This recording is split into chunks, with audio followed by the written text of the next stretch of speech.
ဟုတ်ကဲ့မင်္ဂလာပါကျွန်တော်ကတော့ကဘာရွှေချန်ပီကိုကျော်စာမင်းခေါ်ကိုပီတာဖြစ်ပါတယ်ခင်ဗျကျွန်တော်ဟာဒီနေ့ကျွန်တော်တို့ဗိုလ်တပူနေ့ဇန်နဝါရီလ12ရက်နေ့တရက်တာအတွက်ဖြစ်ပျက်လာနိုင်ခြေရှိတဲ့ကဘာရွှေစီရဲ့အနေအထားနဲ့ပတ်သက်ပြီးတော့ကျွန်တော်ဒီဗီဒီယိုလေးမှာနီးပညာပိုင်းရာသုံးသက်ပြောကြားပေးသွားမှာဖြစ်ပါတယ်ခင်ဗျအဲ့လိုဒီနေ့ကဘာရွှေစီအနေအထားကိုနီးပညာပိုင်းရာသုံးသက်ပြောကြားခင်ပါပေါ့နော်ကျွန်တော်ရဲ့အခုကဘာရွှေစီတနည်းသားနီးပညာပိုင်းသုံးသက်ချက်ဗီဒီယိုလေးကိုပေါ့နော်ကဘာရွှေအကြောင်းလေ့လာနေတဲ့လူကြီးမင်းတို့ရဲ့မိတ်ဆွေတွေပဲဖြစ်ဖြစ်ကဘာရွှေနဲ့ပတ်သက်ပြီးတော့အယောင်းဝယ်လုပ်နေတဲ့လူကြီးမင်းတို့နဲ့မိတ်ဆွေတွေပဲဖြစ်ဖြစ်ကဘာရွှေနဲ့သက်ဆိုင်တဲ့အယောင်းဝယ်လုပ်ငန်းတွေကိုတခြားအယောင်းဝယ်လုပ်ငန်းတွေကိုလုပ်ကိုင်နေကြတဲ့လူကြီးမင်းတို့ရဲ့မိတ်ဆွေတွေပဲဖြစ်ဖြစ်လေ့လာလို့ရအောင်ပညာဘုဒ္ဓမျှဝေပေးတဲ့အနေနဲ့အပန်းမကြည့်ဘူးဆိုရင်တော့ဒီဗီဒီယိုလေးကို like and share လေးလုပ်ပေးကြပါအောင်ခင်ဗျပြီးတော့အခုလိုမျိုးကဘာရွှေစေးတရက်တာအနေထားကိုနီးပညာပိုင်းရာသုံးသက်တဲ့ဗီဒီယိုတွေသတင်းအချက်လက်ပိုင်းရာသုံးသက်တဲ့ဗီဒီယိုတွေပြီးတော့အသိပညာဘုဒ္ဓပေးတဲ့ဗီဒီယိုတွေကိုအချိန်နဲ့တပင်းကြီးကြည့်ရှုခြင်းနဲ့ဆိုရင်တော့ကျွန်တော်ရဲ့ YouTube channel လေးကိုလည်း subscribe လုပ်ထားကြပါခင်ဗျကျွန်တော် YouTube channel လေးကိုလည်းကျွန်တော်ရဲ့ post မှာ link ချပေးထားပါတယ်လူကြီးမင်းနဲ့အလင်းနဲ့ဝင်ပြီးတော့ subscribe ဆိုတဲ့ button လေးကိုနှိပ်လိုက်မယ်ဆိုရင်ဖြင့်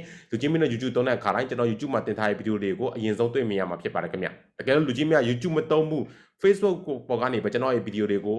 ုကြည့်ကျင်တယ်ဆိုရင်တော့ကျွန်တော်ရဲ့ Facebook အကောင့်ကျော်စွာမင်း account နဲ့ကျွန်တော်ရဲ့ page ကျော်စွာပီတာ F8 Daily Blog လို့ကို follow and see fat လေးလုပ်ထားကြဖို့တိုက်တွန်းချင်ပါတယ်ခင်ဗျကျွန်တော်ရဲ့ account နဲ့ page ကို follow and see fat လုပ်ထားမယ်ဆိုရင်ဖြင့်လူကြီးမင်းတို့ Facebook သုံးတဲ့အခါတိုင်းကျွန်တော်တင်ပေးတဲ့သုံးသက်ချက်ဗီဒီယိုတွေအသိပညာဘုဒ္ဓပေးတဲ့ဗီဒီယိုတွေကိုအချိန်နဲ့တပင်းကြီးကြည့်ရှုလို့ရမှာဖြစ်ပါတယ်ခင်ဗျဟုတ်ကဲ့ပါအဲ့ဒါဆိုရင်တော့ဒီနေ့တနေ့တာတော့ကဘာရွှေစီအနေထားလေးကိုနီးပညာပိုင်းကကျွန်တော်စပြီးတော့သုံးသပ်ကြည့်လိုက်အောင်ပါနော်ကျွန်တော်မနေ့ကဆိုရင်တော့ကဘာရွှေဈေးကကျွန်တော်တို့တနေ့တာနေထားရဈေးအတက်အားကောင်းကောင်းနဲ့ဈေးပိတ်ခဲ့တဲ့အနေထားကိုတော့ကျွန်တော်တွေ့မြင်ရမှာဖြစ်ပါတယ်တနည်းအားဖြင့်1818အပေါ်မှာဈေးပိတ်သွားတဲ့အနေထားကိုတွေ့မြင်ခဲ့ရမှာဖြစ်ပါတယ်မနေ့ညဆိုရင်ကျွန်တော်1810အပေါ်မှာကဘာရွှေဈေးပိတ်ခဲ့မယ်ဆိုရင်တော့ကျွန်တော်ကဈေးအတက်အားဆက်ကောင်းနိုင်တယ်လို့ကျွန်တော်သုံးသပ်ခဲ့ရပေါ့နော်မနေ့ညကကျွန်တော် posting ခဲ့တယ်ပေါ့တကူက1818အပေါ်မှာပိတ်သွားတာဖြစ်တဲ့အတွက်ကျွန်တော်ကဈေးကဆက်တက်ဖို့အလားအလာများပါတယ်ကျွန်တော်ဒီနေ့မှဆိုရင်တော့1830 32လောက်ထိမြင်ရနိုင်ခြေရှိပါတယ်ခင်ဗျအဲ့လိုဆိုကျွန်တော်ကမနေ့ကစေးအသက်တုံးနေထားကြီးရလဲကျွန်တော်ကအရန်အားကောင်းအဝယ်လိုအားအရန်အားကောင်းတယ်လို့ကျွန်တော်ပြောလို့ရပါတယ်အထူးသဖြင့်ကျွန်တော်တို့မနေ့ည9နာရီခွဲကအမေရိကန်ပုံပန်ဥက္ကဋ္ဌဂျေရိုမီပိုးဝဲရဲ့ကျွန်တော်ကလွတ်တော်မှာကြားနာအစီရင်ခံပွဲပြီးမှကမ္ဘာ့ရွှေစီကတဟုန်ထိုးတက်ခဲ့တယ်ပေါ့နော်အဲ့အနေထားကိုကြည့်ချင်းအပြင်ကျွန်တော်တို့ကကမ္ဘာ့ရွှေစီကမနေ့ကဝယ်လိုအားတိတတအားကောင်းတာကိုတော့ကျွန်တော်တွေ့မြင်ခဲ့ရမှာဖြစ်ပါတယ်တနည်းအားဖြင့်3ရက်ဆက်တိုက်ဈေးအသက်3နဲ့ပြီးခဲ့တဲ့အနေထားတွေကိုကျွန်တော်တွေ့မြင်ရမှာဖြစ်ပါတယ်ခင်ဗျကျွန်တော်တို့ဈေးကွက်မှာတော့အဲ့လို3ရက်ဆက်တိုက်တရက်တာအနေထားရဈေးအသက်3နဲ့ဆက်တိုက်ပြီးခဲ့တယ်ဆိုရင်တော့ကျွန်တော်တို့ကအဲ့ဒါကိုတော့ဈေးဝယ်လိုအားတိတတအားကောင်းနေတယ်လို့ကျွန်တော်တို့ကတော့တုံးတက်လို့ရပါတယ်ခင်ဗျအဲ့ဒါပဲကျွန်တော်တို့ကဒီနေ့မှလည်းကမ္ဘာ့ရွှေဈေးအသက်အားစကောင်းနိုင်ကြတော့အလားလာများပါတယ်ဒါပေမဲ့ကျွန်တော်တို့က3ရက်ဆက်တိုက်ဈေးတက်ခဲ့တာဆိုတော့ဒီနေ့မှတော့အနှဲငယ်တော့ဈေးပြန်ကျဖို့တော့ကျွန်တော်လိုပါလိမ့်မယ်ခင်ဗျဘာလို့ဆိုတော့ကျွန်တော်ပြောခဲ့သလိုမျိုးပဲမနေ့ကဆိုလည်းကျွန်တော်ကမ္ဘာ့ရွှေဈေးဆက်တက်ဖို့အတွက်ဆိုရင်1800နာကိုဈေးပြန်ကျပြီးတော့ဝယ်လိုအားပြန်ဆူရပါမယ်နော်အခုလည်းကျွန်တော်တို့က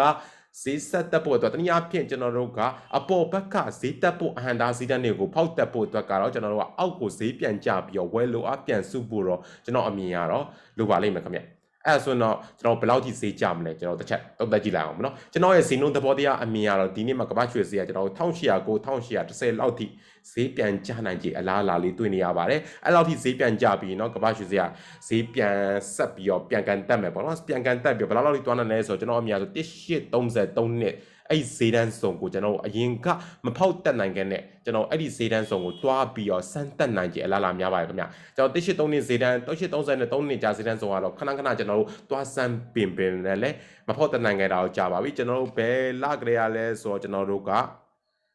နိုဝင်ဘာလလောက်ကလေးကနိုဝင်ဘာလကျွန်တော်22ရက်နေ့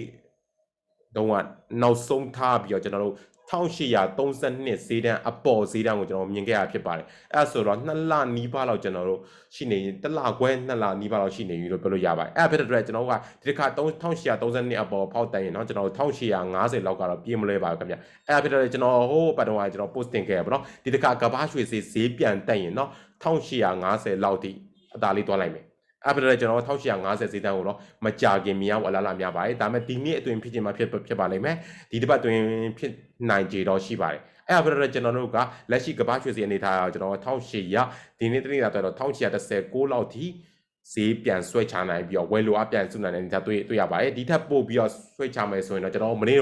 အနိုင်ဆုံးဆွဲချခဲ့တဲ့1803လောက်ထိဆွဲချသွားနိုင်ပါတယ်ခင်ဗျအဲ့ဒါဖြစ်တဲ့အတွက်ကျွန်တော်ကလက်ရှိကဘာရွှေဈေးအနေထားလက်ရှိကျွန်တော်1820ဈေးတန်းနားမှာတော့ရေးတူရောင်းဖို့ကျွန်တော်အားပေးပါတယ်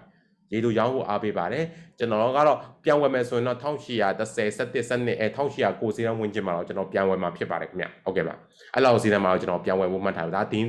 နေ့တာတော့ပေါ့နော်ဟုတ်ကဲ့ပါဆိုတော့3ရက်ဆက်တိုက်ကျွန်တော်ရဲ့သဘောတရားဆို3ရက်ဆက်တိုက်ဈေးဆက်တိုက်တက်ကက်ပြီးတော့အနေငယ်ပြန်ကြပြီးတော့ကျွန်တော်တို့ကဈေးဝယ်လိုအားပြန်စုကျင်စုနိုင်ပါတယ်ဟုတ်ကဲ့ပါတနည်းအားဖြင့်ဒီနေ့မှာကျွန်တော်ဈေးအကြတုံးနည်းနည်းလေးဈေးအကြတုံးပေါ့နော်တနေ့တာနေတာဈေးအကြနည်းနည်းလဲဈေးပိတ်သွားနိုင်ခြေလည်းရှိပါတယ်ဘာလို့ဆိုကျွန်တော်တို့က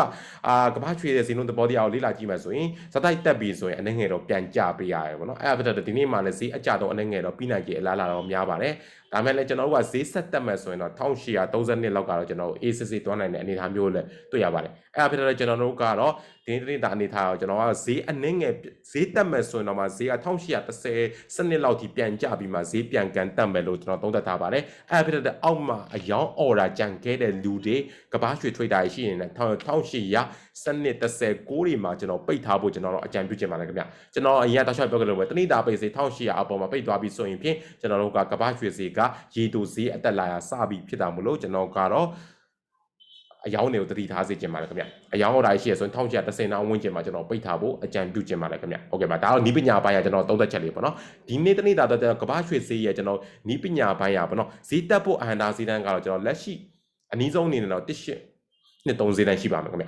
1823ဈေးတန်းရဲ့အပေါ်မှာတော့ကျွန်တော်တို့ဘယ်လောက်ဈေးတန်းရှိမလဲဆိုတော့ကျွန်တော်က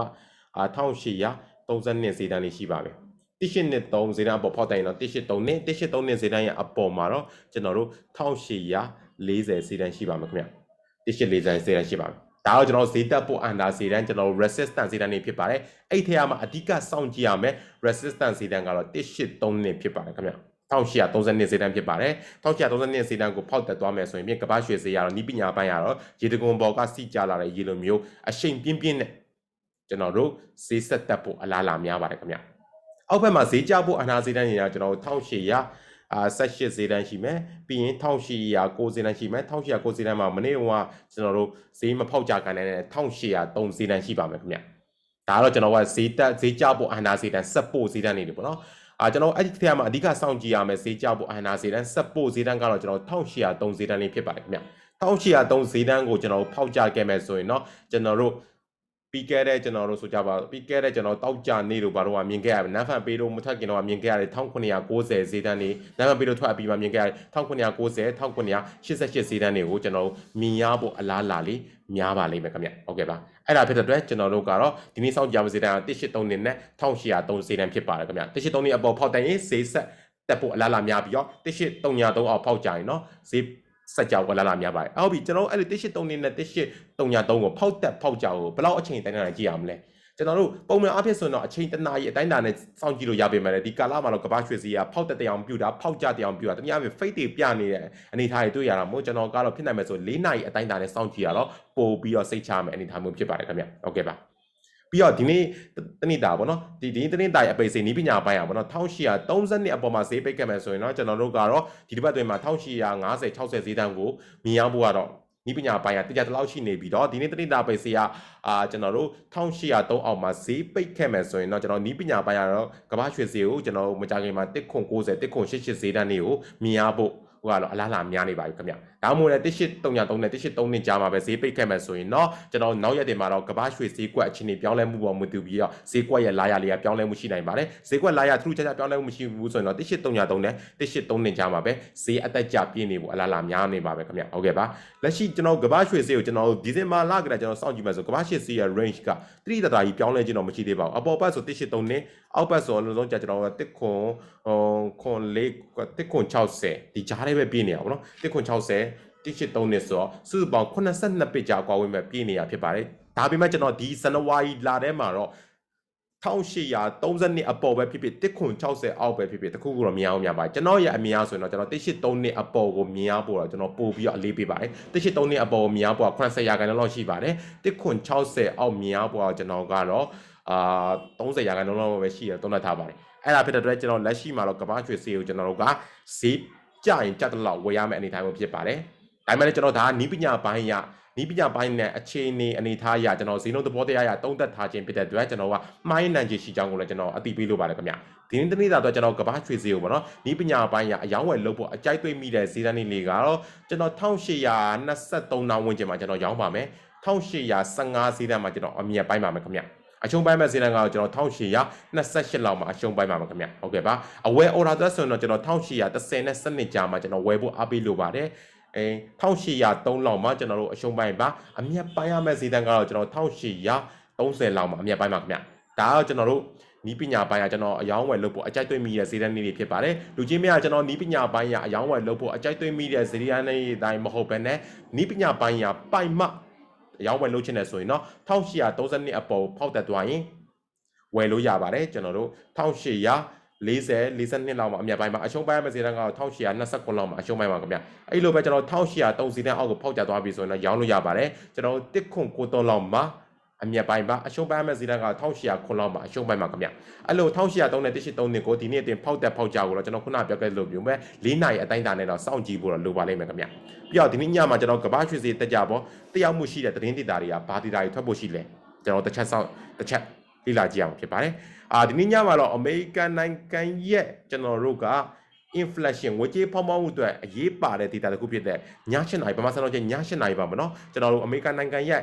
စားသုံးသူဈေးတုံးဆွဲမှုအညွှန်းကိန်းလို့ပြောလို့ရတယ်6 CPI ပေါ့နော်6 Consumer Price Index MOM ဒီဇင်ဘာ data ထွက်ဖို့ရှိပါတယ်ခင်ဗျအဲ့ data လေးကအမေရိကန်နိုင်ငံရဲ့ inflation နဲ့သက်ဆိုင်တဲ့ data ဖြစ်တာမလို့ကျွန်တော်တို့အဲ့ data လေးရဲ့အခြေအနေပေါ်မူတည်ပြီးတော့ကျွန်တော်တို့ကမ္ဘာရွှေဈေးရဲ့လာရကလည်းပြောင်းလဲမှုရှိနိုင်ပါတယ်ခင်ဗျအဲ့ဒါတဲ့ဒီညမှာတော့ည8နာရီဝန်းကျင်မှာတော့အဲ့ data လေးရဲ့ရလဒ်ကိုစောင့်ကြည့်ပြီးတော့ကမ္ဘာရွှေကိုနီးပညာပိုင်းရအထူးတတိထားအယောင်းဝယ်လုပ်တင်ပါတယ်ခင်ဗျဟုတ်ကဲ့ပါကျွန်တော်ရဲ့ဒါကတော့ကျွန်တော်ရဲ့ဒီနေ့တနေ့တာအတွက်ကမ္ဘာရွှေဈေးနီးပညာပိုင်းသုံးသက်ချက်ဗီဒီယိုလေးဖြစ်ပါတယ်ကျွန်တော်ရဲ့ဒီနေ့တနေ့တာသုံးသက်ကမ္ဘာရွှေဈေးသုံးသက်ချက်ဗီဒီယိုတွေကသုံးသက်ချက်တွေကနီးပညာပိုင်းအရာတာအလေးပေးပြီးတော့သုံးသက်ထားတာမလို့ကမ္ဘာရွှေဈေးကွက်ပေါ်တက်ရောက်မှုကြီးမာတဲ့အမေရိကန်နိုင်ငံရဲ့သတင်းအချက်စီးပွားရေးသတင်းချက်လက်တွေ breaking news တွေပြီးတော့ကမ္ဘာရွှေဈေးကွက်အခြေအနေပြောင်းလဲမှုရှိတိုင်းမှားယွင်းနိုင်ခြေရှိကြောင်းကိုလည်းကျွန်တော်အသိပေးပြောကြားလိုပါတယ်ခင်ဗျဒါပြင်လူကြီးမရကျွန်တော်ရဲ့ဒီနေ့တနေ့တာကမ္ဘာရွှေဈေးနီးပညာပိုင်းသုံးသက်ချက်ဗီဒီယိုတွေအတိုင်း live ပြီးအယောင်းဝယ်လုပ်မယ်ဆိုရင်ဖြင့်လူကြီးမင်းတို့ရဲ့ကမ္ဘာရွှေအယောင်းဝယ်အကောင့်နဲ့လိုင်ယောညှိထွေချိမဲ့အယောင်းဝယ်ပမာဏ low side နဲ့ပဲအယောင်းဝယ်လုပ်ဖို့အမြတ်ပိုင်းရမဲ့ဈေးတန်းအရှုံးပိုင်းရမဲ့ဈေးတန်းတွေကိုစနစ်ကျသတ်မှတ်ပြီးအယောင်းဝယ်လုပ်ဖို့ကိုလည်းကျွန်တော်ကတိုက်တွန်းလိုပါတယ်ခင်ဗျဟုတ်ကဲ့ပါဒါကတော့ကျွန်တော်ဒီလိုမျိုးကျွန်တော်အခုလိုမျိုးပါကျွန်တော်ရဲ့ကမ္ဘာရွှေဈေးနီးပညာပိုင်းတနေ့တာသုံးသက်ချက်ဗီဒီယိုတွေပြီးတော့သတင်းအချက်လက်ပိုင်းဗီဒီယိုတွေပြီးတော့အသိပညာဗုဒ္ဓပေးတဲ့ဗီဒီယိုတွေကိုအချိန်နဲ့တပင်းကြီးကြည့်ရှုလို့ရဆိုရင်တော့ကျွန်တော်ရဲ့ YouTube channel လေးကိုလည်း subscribe လုပ်ကြပါခင်ဗျကျွန်တော် YouTube channel လေးကိုလည်းကျွန်တော်ရဲ့ post မှာ link ချပေးထားပါတယ်ပြီးတော့ဒီကိမြ YouTube မတော့ Facebook ပေါ်ကနေပဲကျွန်တော်ရဲ့ဗီဒီယိုတွေကိုကြည့်ကျင်နေဆိုရင်တော့ကျွန်တော်ရဲ့ Facebook ကောင်ကြော်စွာမြင့် account နဲ့ကျွန်တော်ရဲ့ page ကြော်စွာပြီးတာ F8 Daily Blog လို့ကို follow and see fat လေးလောက်ထားကြဖို့မမေ့ကြပါနဲ့ခင်ဗျဟုတ်ကဲ့ပါအခုကျွန်တော်ဒီဗီဒီယိုထဲမှာရှင်းပြသွားတယ်ကမ္ဘာရွှေအယောင်းဝယ်လုပ်ငန်းကြောင်းစိတ်ဝင်စားလို့စုံစမ်းမြင်းမြန်းခြင်းမှဖြစ်ဖြစ်မတိလို့စုံစမ်းမြင်းမြန်းခြင်းမှဖြစ်ဖြစ်ဒါမှမဟုတ်ကျွန်တော်အဖွဲ့ကလာဆင်ကျင်းပတင် जा ပေးနေတဲ့ကမ္ဘာရွှေအယောင်းဝယ်အခြေခံ online သင်တန်းတွေကျွန်တော်ဒီလမှာဆိုပုံမှန် online သင်တန်းဆိုကျွန်တော်ဇန်နဝါရီ24 25 26မှာရှိပါတယ်ခင်ဗျသင်တန်းကြီးကတော့နေ့လယ်7:00ခွဲနဲ့ညနေ4:00ခွဲတီပေါ့နော်သင်တန်းကြီးကတော့ကျွန်တော်တို့3,600 ကျပ်ဖြစ်ပါတယ်ခင်ဗျ3,600 ကျပ်ကျွန်တော်တို့တင် जा ပေးမှာက Zoom ကနေ direct live တင် जा ပေးမှာဖြစ်ပါတယ်အဲ့လိုတင်တန်းနေတယောက်ချင်းမှဖြစ်ဖြစ်ဒါမှမဟုတ်လည်းရန်ကုန်နဲ့မန္တလေးမှာလူကိုယ်တိုင်တင် जा ပေးတဲ့ကမ္ဘာရွှေအယောင်းဝယ်အခြေခံတီးတန့်တင်တန်းနေတယောက်ချင်းမှဖြစ်ဖြစ်ကျွန်တော်အဖွဲ့ကပေးအပ်နေတဲ့ဝန်ဆောင်မှုတွေဖြစ်တဲ့ကမ္ဘာရွှေအယောင်းဝယ်အကောင့်ဖွင့်လှစ်ခြင်းဝန်ဆောင်မှုတွေကမ္ဘာရွှေအယောင်းဝယ်လုပ်ငန်းနဲ့ပတ်သက်ပြီးတော့အကြံပေးခြင်းတင် जा ပေးခြင်းဝန်ဆောင်မှုတွေနဲ့ပတ်သက်ပြီးတော့စုံစမ်းမြင်းမြန်းခြင်းပဲဖြစ်ဖြစ်ကျွန်တော်ရဲ့ဖုန်းနံပါတ်399448 5334ကိုဆက်သွယ်ပြီးတော့၎င်းကျွန်တော်ရဲ့ Facebook အကောင့်ကြော်စွာမြင့်အကောင့်နဲ့ကျွန်တော်ရဲ့ page ကြော်စွာပီတာ F8 Daily Blog လို့ကို Messenger နဲ့ဆက်သွယ်ပြီးတော့၎င်းစုံစမ်းမြင်းမြန်းနိုင်ပါတယ်ခင်ဗျဟုတ်ကဲ့ပါကမ္ဘာရွှေ trader အားလုံးပဲဒီနေ့မှာကမ္ဘာရွှေဈေးအတက်ကြောက်ပေါ့နော်ကျွန်တော်နီးပညာပိုင်းရအောင်သတင်းချက်လက်ပိုင်းရအောင်မှန်မှန်ကန်ကန်အယောင်းဝယ်လုပ်ရင်အကျိုးများများရှာဖွေနိုင်ကြပါစေကမ္ဘာရွှေ trader အားလုံးအတွက်တာပရှင်ဝယ်ကောင်းလောနေလေးတစ်နေ့ဖြစ်ပါစေလို့ဆုတောင်းပေးနေပဲကျွန်တော်ရဲ့ဒီနေ့ဒါကမ္ဘာရွှေဈေးနီးပညာပိုင်းတော်တဲ့ချက်ဗီဒီယိုလေးကိုဒီမှာပဲညီကုန်းချုပ်ပြစေခင်ဗျ